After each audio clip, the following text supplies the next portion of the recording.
Hello, everyone. My name is Jyoti Anchalkar, and I will be your host today. Thank you for taking time out to attend today's webinar. I'm part of eBay Seller Education team, which is responsible for conducting webinars for training sellers like you about various eBay processes and best practices. These webinars are designed to help you grow your business and meet customer expectations. We hope that you will benefit from these webinars and apply the best practices in your business. So, the topic for today's webinar is feedback and its impact on your business. And the webinar agenda is as follows, which is what is feedback, important points about feedback, detailed seller ratings, feedback stars and score calculation, repeat feedback, feedback automation, what exactly is feedback revision, a short overview on feedback removal and the conditions, and of course, tips for addressing negative or neutral feedback. So let's begin. First and foremost, let's understand what exactly is feedback. Feedback is the outputs of the service provided by you based on three important aspects. So, what does the output involve? Output involves on what was the type of information that was provided in the listing, and did the seller provide the item as committed or as per the information provided in the listing.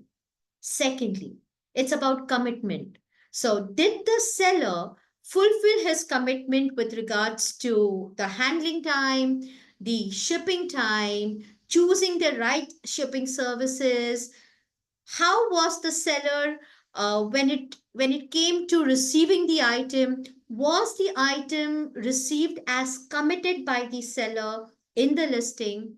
And importantly, the third part, how good was the seller when it came to communication in case of any issues arising during the transaction?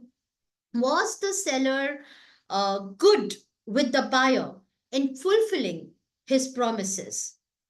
When we talk about feedback, it is a great way for both buyers and sellers.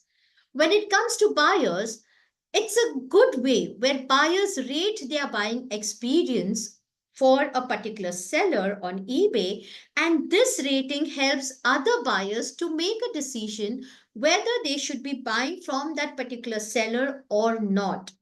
And when it comes to sellers, well, it's a good input metrics to know what is working well about your products and services that you're providing on eBay, and importantly, what you should be doing. What changes should you be making within your listings and the kind of service that you are providing to make the experience of your buyers a good experience or a good buying experience. So, before we get into understanding feedback scores, the stars, feedback revision, let's have a quick walkthrough about some important points about feedback. Of course, we all know that both the transacting parties, that is the buyer and the seller, can leave a feedback for each other. And the feedback that is left, of course, varies because a seller can leave only positive feedback for his transacting partner, that is the buyer, whereas a buyer can leave a positive, negative, neutral comment for his seller. Most of our times, our sellers wonder why is the buyer given the option to rate a seller positive, negative, neutral, and it is not the same for our sellers. Well, it is the buyer who's going through the entire transaction experience, because you as a seller are performing your responsibilities, and it's the buyer through these responsibilities is getting an experience whether the transaction is leading to a happy experience or to a bad experience, right? Both transacting parties can leave feedback for each other within 60 days after the sale is confirmed. And yes, buyers, along with the positive, negative, neutral feedback and a comment, also have the opportunity to leave a detailed seller rating. Sellers don't have that, but then yes, The best part about sellers is if they work towards getting the eBay top rated seller level. Apart from the other benefits, eBay top rated sellers have a grace period of 7 days before their buyers can leave feedback for them, right? And of course, well, if a buyer is not a user or a member of eBay for more than 5 days, well, he or she cannot leave a feedback for his seller. As sellers, we always suggest to you that the best time to leave a feedback for your buyer, even if it means that you have to leave only a positive, is once the payment is received. That means the payment is confirmed and your product is ready to ship. Please know that you cannot change feedback that you have left for your buyer, but yes, you can definitely add some extra comments. That is a reply. And once you reply to a feedback comment, you cannot edit or retract that particular reply. So please remember that. Now, let's walk through what exactly is feedback, where does it reflect, what are the stars, and what's the score calculation. If you look at a listing, on the listing page on the right hand side, you can find the seller ID who is selling that particular product. And just next to it, there are some numbers that are seen by buyers. This number is nothing but the feedback score. And just next to the score, you would see some stars. These stars denote that what is the number of ratings that you have received. So if you see a yellow star against your account, which means that your feedback rating that you have received on your account as a buyer or as a seller is between 10 to 49. And if you see a shooting star, which means that this particular seller has a feedback score or the number of ratings is between 10,000 to 24,999. Please know that the feedback score that you see on any listing against the user ID is a combination of feedback that is received as a buyer as well as a seller if you have ever transacted on eBay. And next to it, you would see a percentage. How much of the score is positive? How much of the percentage is positive? So how is this calculated? eBay takes into considerations all the positives that you have received in the last 12 months divided by the total number of positives and total number of negatives received in the last 12 months. And that percentage is seen next to the user ID. We need to understand and remember that during the calculation, one feedback positive rating will increase your feedback score by 1 point. A neutral rating does not have any impact on your feedback score, so your feedback score remains unchanged. And a negative rating will decrease your feedback score by 1 point.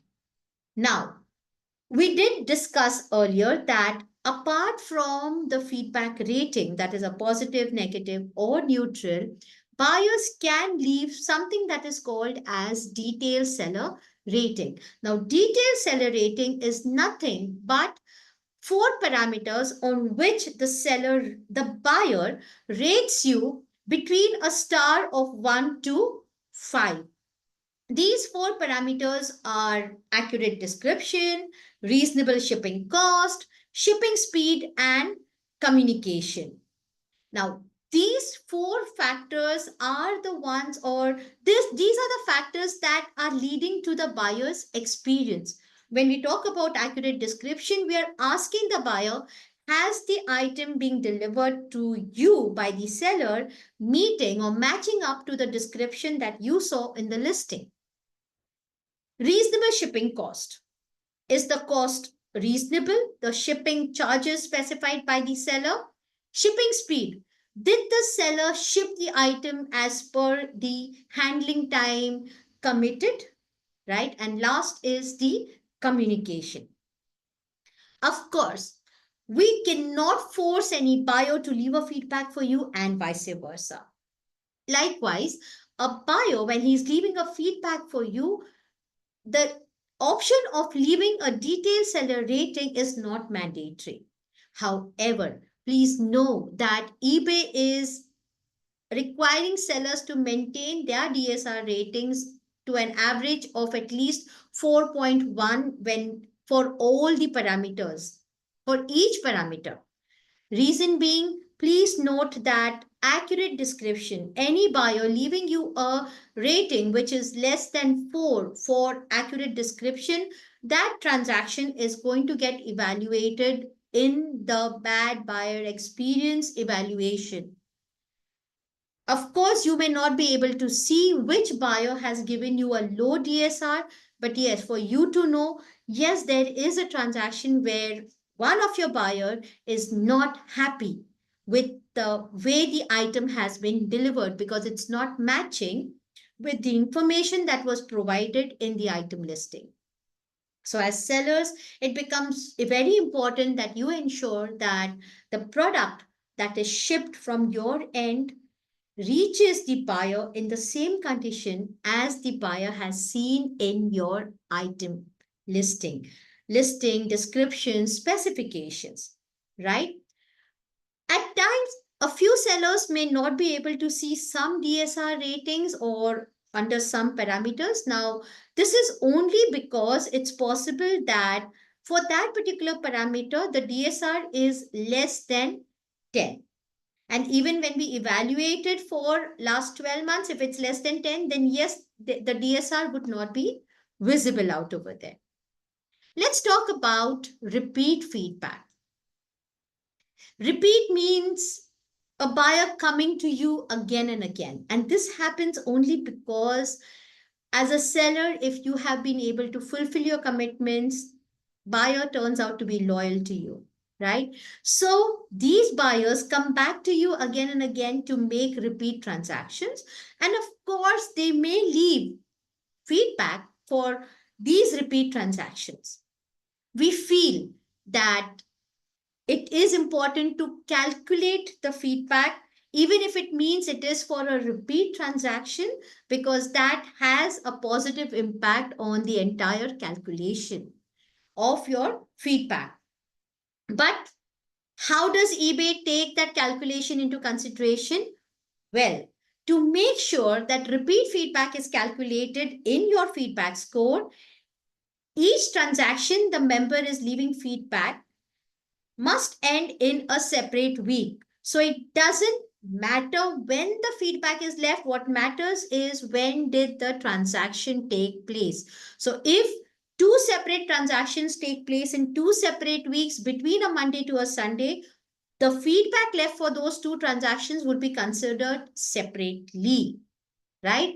Which means if the same member leaves more than one feedback entry for transactions that end in the same week, then the feedback is combined and counted as a single unique rating. Then, how is this repeat feedback taken into consideration? So, let's say one buyer did 6 transactions with you in 1 week and left 6 positives. Does that mean that your feedback score will increase by 6? No. Your feedback score will only increase by 1. So let's say out of the 6 transactions, a buyer left 1 negative. So what will happen? Your feedback score will increase by 1 because your positives are more. Neutrals have no impact on your score, but as sellers, it is very important that you study your neutrals as well, because a neutral is as good as a negative, although it does not impact on your score. But yes, there is a feedback wasted because a buyer just left a neutral for you. So it's neither giving you a negative impact, it's not even getting calculated in your positive.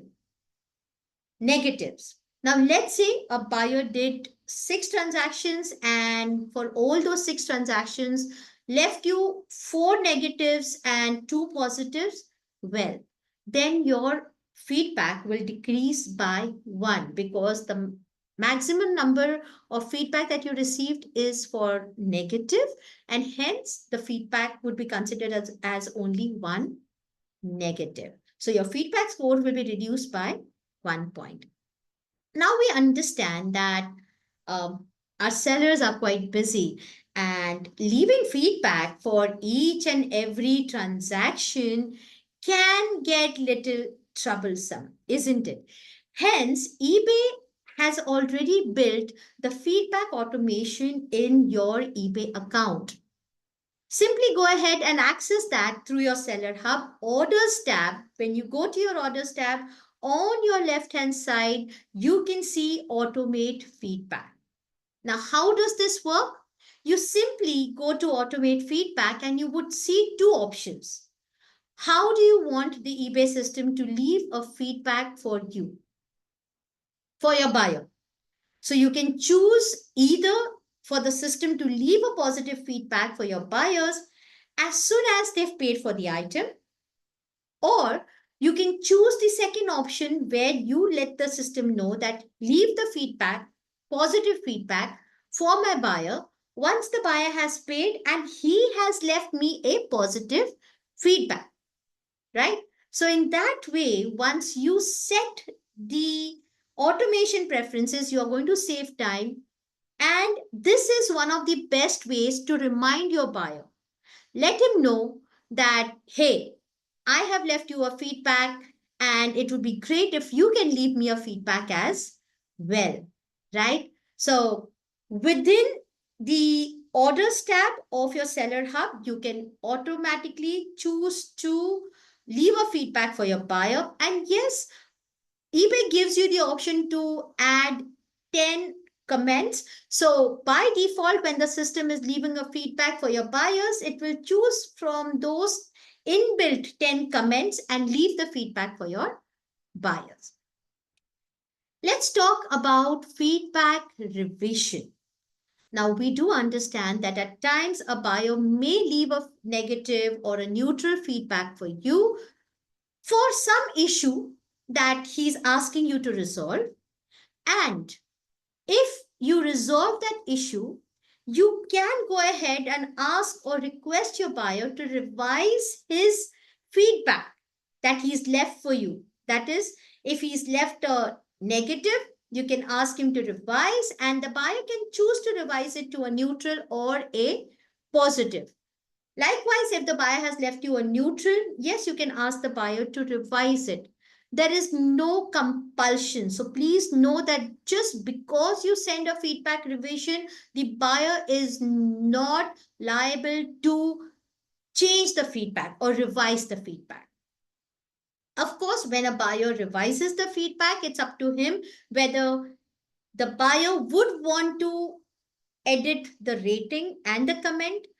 Along with that, if the buyer wants to edit the detailed seller rating as well. So it's up to the buyer. Some timelines that you need to bear in mind is one, as a seller, you get 5 feedback revision forms per calendar year. And if you want 5 more, then you get 5 more for every 1,000 feedback ratings received on a rolling of 12 months period. So 5 are there given by default, but you got to use that sparingly. Second, when can you send a feedback revision request? It's going to happen only for a negative or a neutral feedback. And this revision request, of course, you need to share that with your buyers only after you feel that the issue is resolved and the buyer is actually going to revise the feedback for you. Then send a revision request to your buyer within 30 days from the time the buyer had left you a negative or a neutral. Now, once you send that particular feedback revision request, a buyer would have 10 days to accept or decline your request. After 10 days, buyers won't be able to revise the feedback. And since you can send only one request per transaction, you cannot again ask the buyer to revise that feedback, right? Now, these are some timelines about feedback revision. The bottom line of feedback revision is before requesting for a feedback revision, please connect with the buyer, resolve his issue, get the buyer into confidence on feedback revision, and then send a feedback revision request to your buyer. Now, how can you send that across? You can simply access your feedback profile page. And from your feedback profile page, you would see the transaction, that is the negative or the neutral transaction for which you want to send the feedback revision request. And you can simply click on send as to and choose the reason why you would want to make this particular request. Please understand once again, it's up to the buyer whether he or she would want to revise your feedback, right? Now, we understand that having just 5 feedback revision forms cannot be sufficient, and at times, some feedback that you receive may be totally unfair. So, if you feel that you have received an unfair feedback, you can appeal for the same with eBay. And please remember that eBay automatically removes defects, adjusts your late shipping rate, and removes feedback in instances that you see on the screen. So when does eBay come into picture? When can you appeal eBay to take or remove unfair feedback that you have received is one, if the buyer didn't pay for an order and you cancelled it using buyer hasn't paid as the reason. Second, the defect or negative or neutral feedback or late shipment was a direct result of an eBay site issue or a program error. Third, the delivery estimate shown in the listing was shortened, but the tracking shows that the item was delivered by the carrier's longest delivery estimate, wherein you are not at fault. Fourth, eBay takes action against a buyer for violating the abusive buyer policy. Fifth, if there is an eBay money back guarantee case and eBay takes action to close that eBay money back guarantee, that is EMBG case or appeal in your favor, and the buyer has left you a negative or neutral feedback, then you can request eBay to help you. If eBay has instructed you to hold up shipment or to take action, that is to cancel the transaction, well, eBay is here to help you too. Then, if eBay can determine through the valid tracking that the defect, the feedback, or the late shipment rate was a direct result of systemic delays in shipping and communication where our sellers, that is, you are not at fault, you can go ahead and appeal to eBay to remove that, right? And last but not the least, eBay may remove a feedback comment that violates eBay policies such as containing profanity or links. But please remember the feedback rating or any other defects are not necessarily removed. That brings us to the best practices that if you receive a negative or neutral feedback, how are you going to address it? Well, honestly speaking, when we talk about acknowledging your buyer's concern, a buyer giving a negative or a neutral rating is his way of letting you know that I have a problem with the transaction. So please help me. So acknowledge your buyer's concern that yes, there is a problem. Let the buyer know that he is safe and he is valued by you. And this needs to be done before receiving a negative or neutral feedback. Do not wait for a negative or neutral feedback to be left by the buyer and then you make him feel valuable, right? It feels good as a buyer when I know that my concerns are being resolved even before I am, asking you to do anything. In the same way, I did mention it earlier that if you are requesting for a feedback revision, make sure that the buyer's concerns are resolved. But again, this does not guarantee that the buyer will revise the feedback. But please ensure that you're resolving the buyer's query. All right. Yes, it's very important that you thank your buyers for helping you improve your business. It's always important because the feedback is a way of letting you know as a seller that this thing can be improved, these changes can be done, right? Following the selling best practices will help you to avoid any kind of buyer issues. And last but not the least, importantly, stay connected with your buyers always. Now, that's all on today's webinar topic. We hope that the information shared today has been useful to you. Do keep joining us for our forthcoming training webinars. Keep checking the webinar calendar on export.ebay.com. Before we wrap up, make sure you hit that subscribe button on our YouTube channel. You will gain access to all our latest videos packed with tips and tricks to streamline your eBay selling experience. Don't miss out. The links are mentioned in the description. We will see you soon in the next webinar. Goodbye.